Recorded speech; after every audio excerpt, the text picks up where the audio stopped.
Bed bugs are nasty little insects. They frustrate people because they're so small, they hide, they're very difficult to find, and they bite people. Control and prevention of bed bugs is also very frustrating. It depends on us learning more about their biology, their life cycle, and the various ways in which they can be controlled. My name is Tim Gibb. I'm an extension specialist at Purdue University. I found over the last few years that there's been a resurgence of bed bugs. They are not only common throughout the United States, they're common throughout the world. I've been working with Dr. Chang-Lu Wang, a research specialist at Rutgers University. Hi Tim, have you seen this story? Bed bug infestations are popping up everywhere. We'll have a lot of work to do in the future. Yes, we do. We did some research in apartment buildings for controlling bed bugs. We used some non-chemical and chemical tools, try to eliminate them, and we were able to achieve complete elimination within 2 to 3 months period. That's right, Chang-Lu, and the first step, if you remember, was an informational meeting where we addressed the concerns of the residents there. We told them what the bed bugs look like, how to find them, and demonstrated some of the ways to control them. Let's revisit that opening session when we talked with the residents there right on site. Good morning, everyone. Good morning. I'm happy to be here today. We're going to talk a little bit about bed bugs this morning and try to answer any questions or concerns that you might have. Does anybody here remember when you were young, when you were really young, having bed bugs in your home? You do? Several people do.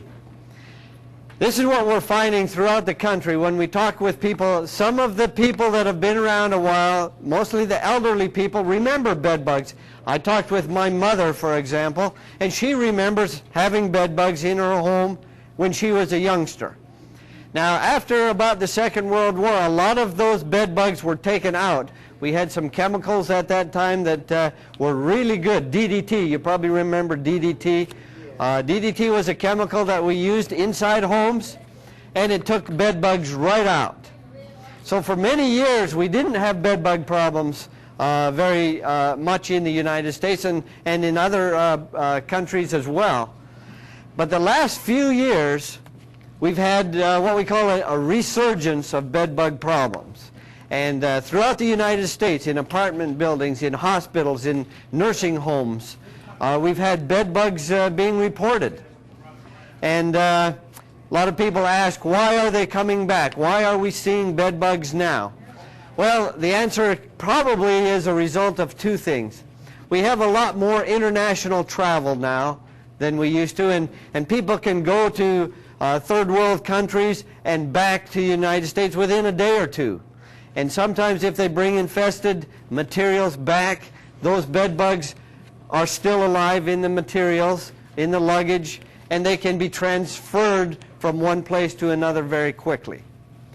Another problem that we have found is the use of chemicals. Sometimes we have overused chemicals to the point that we are forcing these insects to become resistant to the chemicals that we apply, which makes it very difficult for us to rely on chemicals alone to kill the bed bugs.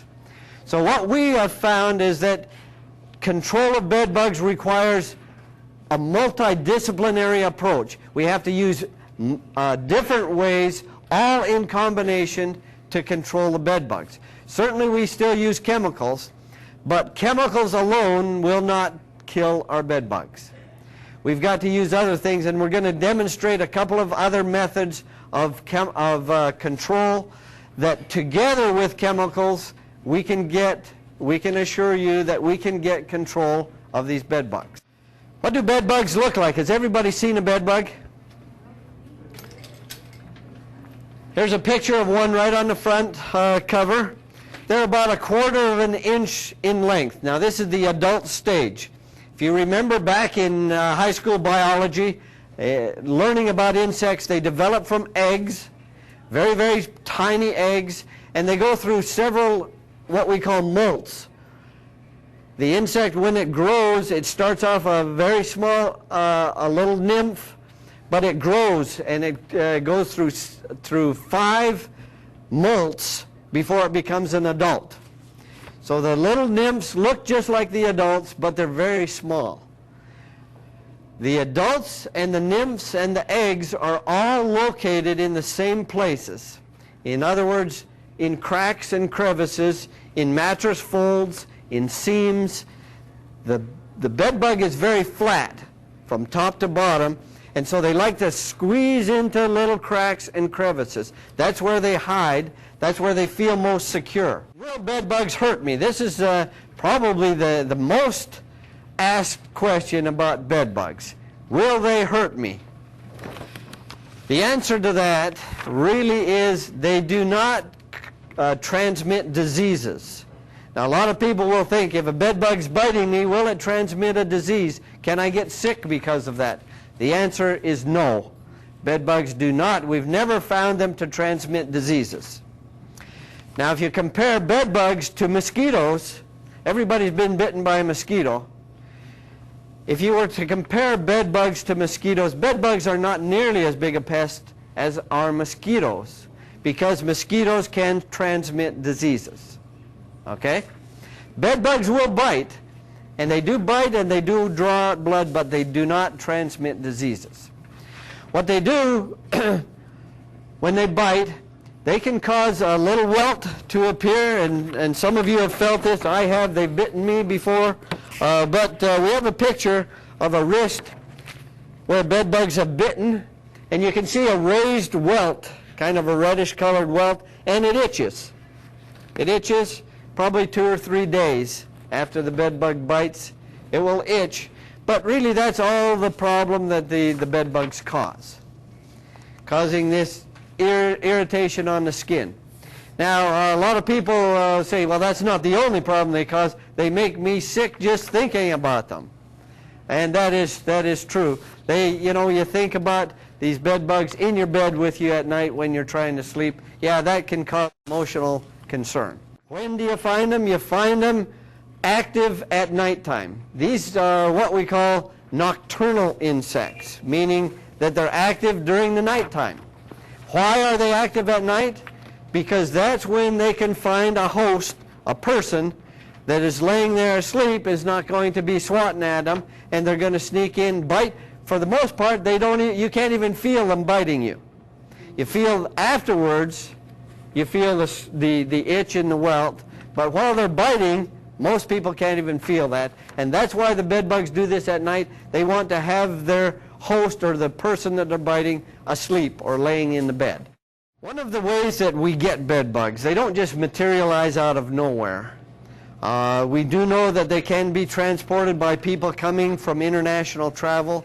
How we're going to get them in our apartments primarily is because we bring in infested goods, furniture primarily. When we get a used couch or a used chair that has been infested, we bring that into our apartment. That's how we generally get them. On occasion, we can get them coming in on luggage, on suitcase, or on mattress covers or bedding, but not very often. Most times, I'm going to say that you're going to get them because you're bringing in used appliances, used furniture that has been infested already. Now, once they get into a home or an apartment, there are ways that we can control them. And we're going to show you probably the most effective way to kill bed bugs is by using a steam cleaner. Steam coming out of there, and that's very, very hot. If we were to have bed bugs infested in here and I were just to use that steam cleaner and go like that on there, that's enough heat that would kill the bed bugs. Kill eggs, kill nymphs, kill adults. So it doesn't take very much heat from a steam cleaner to do that. Now, what we do in an infested apartment, we will go along the baseboards, we will go treat the couches, the chairs, anywhere that we find bed bugs with a steam cleaner like that, and it will kill them. The problem with steam cleaning is that it does not leave a residual there to kill more bed bugs when they move in. It will kill everything that's there, but it won't stop more from moving in once the temperature has gone back to normal. So this is a very effective immediate treatment, but it's not enough. Is that because we find most bed bugs in mattresses and box springs, we have what we call an encasement.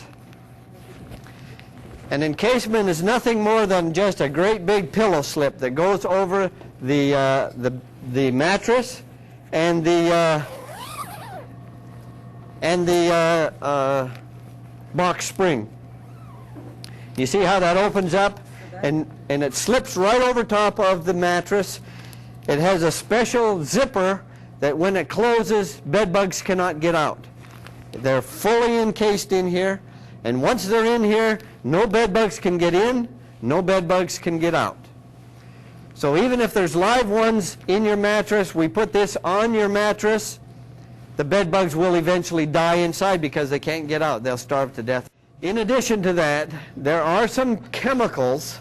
These are chemicals that are registered for use inside homes, and we will apply those in certain situations to give that residual that I was talking about for bed bugs should they reappear, or if there are situations where we may have missed some. They can't get anywhere, but for the most part with our inspections what we have found is they're going to be close to where people sleep. So if you have boxes right under your bed or a nightstand that's close to where your bed is, yes, they can get into that. They can get into books that are stored there. Now if you're sleeping in your bedroom and you have books in the other room or on the other side of the room, chances are they're not going to get into that. They're going to want to stay close to where people are. They can detect people, number one, by sensing temperature, and so when they're out moving around, they can tell where a person's lying because the temperature is warmer there, and they're attracted to that. Secondly, they're going to be detecting carbon dioxide. When people exhale, you're exhaling carbon dioxide, they are attracted to that. And there are some other volatile chemicals that people emit that are going to clue them in, and it's going to be like a magnet to draw them in.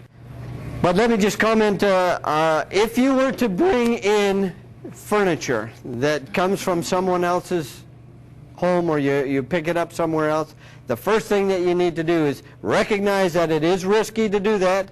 Secondly, you should always inspect it. Go through, look at all the cracks and crevices, again, looking for these bed bugs. If you find them, report them and have them steam treated. Now that can be done. That will kill the bed bugs that are on there before you take it into your house. Now if you take it into your apartment and you wait for 3 weeks before you do that, it's going to be worthless, because the bed bugs will have established themselves and moved at that point. So the best way to prevent these from coming in is to really monitor and check closely and inspect any furniture that you're bringing into your apartment. When bed bugs reside in an area, in a fold of a seam, they will often excrete a little black speck material. And often if you have heavy infestations, you'll be able to see that before you even see the bugs. But the signs of bed bug infestation are looking for those little black spots. If you get bit, if you happen to see bugs in the bed, and also when bed bugs bite, if you have white sheets or light colored sheets, often you'll see a little tiny dot of excreted blood material. And if you see those little specks, you know that there are bed bugs there. One of the things that I think residents can do that will really increase the value of these treatments is to reduce clutter.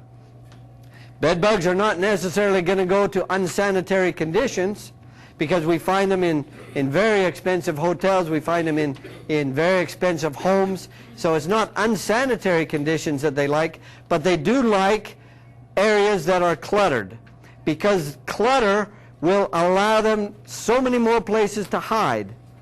And clutter also makes it very difficult for us to go in and steam treat, because we don't know exactly where they're going to be. The more books, the more boxes, the more shoes that you have under the bed, close to the bed, gives the bed bugs more opportunities to hide and makes it more difficult for us to treat. So uncluttering is probably the second most important thing that you could do.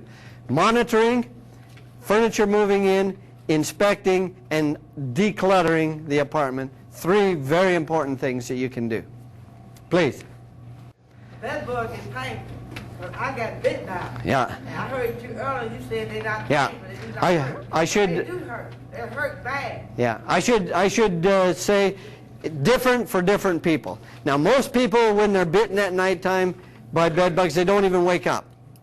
You can't feel it. Now, in the morning, yes, it itches, and it causes a welt. But everybody reacts differently. The same thing with mosquitoes. Some people react quite violently with a mosquito bite, and they get a big welt that really itches. And some people hardly even know that they've been bitten. So it's dependent upon the person, certainly. One of the materials that we're applying is a dust, and it's called diatomaceous earth. It's an organic material designed not necessarily in a conventional way to kill insects, but it's designed to last a very, very long time. Do not go out and buy any sprays for bed bugs or cockroaches and use them on your bed or on your person or in your apartment. It's going to complicate things rather than help. And in addition to that, I truly believe that some of those chemicals are going to be worse for you than the bed bugs. Okay. So if you just rely on these treatments that we're talking about and professional pest control to come in and treat, that's the best way to deal with it. Okay, the second part. Shoes, yeah. Shoes, anytime you get shoes there, there's so many cracks and crevices in those shoes. If they're directly under your bed, yes, bed bugs can get under there and into the shoes, and a good way to transport them from one area to another. Okay. As soon as you wash clothes in hot water and soap, it will kill bed bugs. The heat from a dryer will kill bed bugs. Remember, they're very, very temperature sensitive. Also sensitive to soap. Pardon me? That dryer will be hot enough to kill them. We certainly appreciate opportunities to work with you, and again, this is a problem that we can get control of, so we're happy to assist. Thank you very much. Bed bugs are not an individual problem, they're a community problem, and if we're to get control of them, it's going to take a community to get control of them. The staff of the property management needs to establish a proactive monitoring program so that the new infestations and existing infestations can be taken care of promptly. And residents need to understand what bed bugs look like, where to find them, and they need to remember to report them very quickly to the main office so that controls can take place.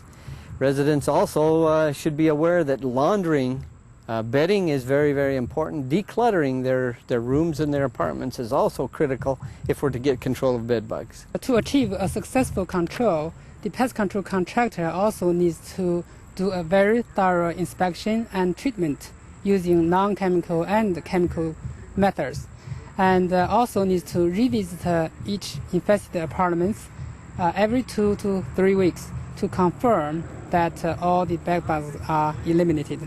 So this is a process, one of monitoring and continuing to understand where these things are coming from and to employ the most important and most successful tactic to control them. We hope this video has been valuable to you in allowing you to understand how to control this community-wide problem, bed bugs.